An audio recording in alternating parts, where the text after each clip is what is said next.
We got Rolf Winkler here to talk about that IPO process for Facebook. How important is it for Mark Zuckerberg to sell this IPO to bankers?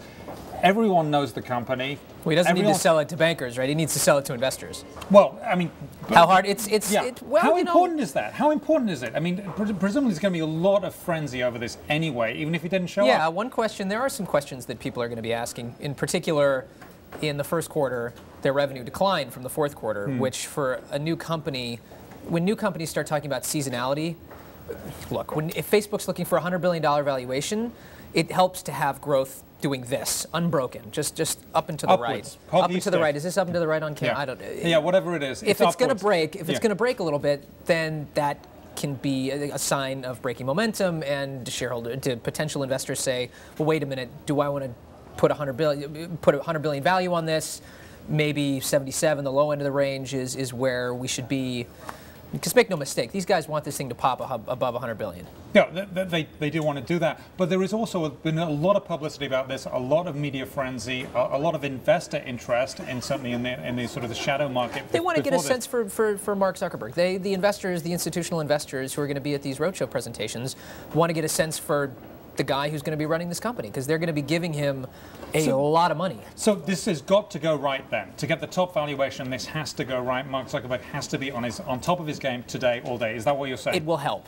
It would be good to be able to give people comfort that he is the guy to manage that will continue to manage the business well. Okay, that's important. But you're right. There's a lot of media attention, and there's going to be a lot of interest anyway. People who just think that this thing's going to pop and they want to get shares wherever they can get them. And apparently he's been going from bank to bank this morning. Morgan Stanley, notably earlier in the day, and people have been lining the streets hoping to see him.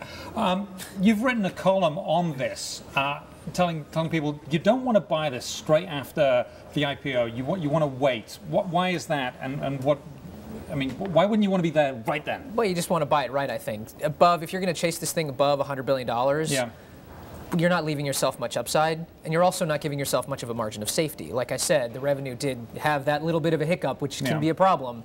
If you could get this thing at, say, a $60 billion valuation, 66, look at some recent IPOs. Zynga, Groupon, LinkedIn, all these things took a dive after their first day. So you could get them, there was a point at which you could get them much cheaper. Now, with Facebook, you'll probably get a similar opportunity after the hype dies down, potentially. And I think you want to wait for that anyway, because, look, best case, these guys are probably worth, I mean, best case, everything goes right for the next few years. Maybe they're worth 180, 200 billion, but a lot can go wrong before then. You want to give yourself, let it fall to 60 so that maybe there's the potential of hitting a triple as opposed to getting 40% over a couple of years. If you buy this thing up to 120 billion, triple would be a 200% return. It would be triple in value. So Groupon and Pandora both tanked after their IPOs, right? Yeah. So did Zynga was up, and now it's down again. This is your chart from your column today. They're down there. They're still down, right? Maybe you just don't want to buy it at all. Maybe. I'm just saying. I think there's some potential here. One thing that I like about Facebook isn't just the usership. It's the fact that they haven't really, I mean, they're only just now turning on the advertising. A lot of the advertising that's been on Facebook isn't really very good. You've got these weird ads on the right side of the page, and still they've generated $3.2 billion of advertising revenue last year. And you say, which is kind of remarkable. And when you actually turn that on, which they're doing now, they're going to allow people to advertise in the news feed. Those are some kinds of advertising that once they convince advertisers they're new advertising buys, but I think advertisers will come on board, they'll start buying them, and they'll pay a lot of money for them.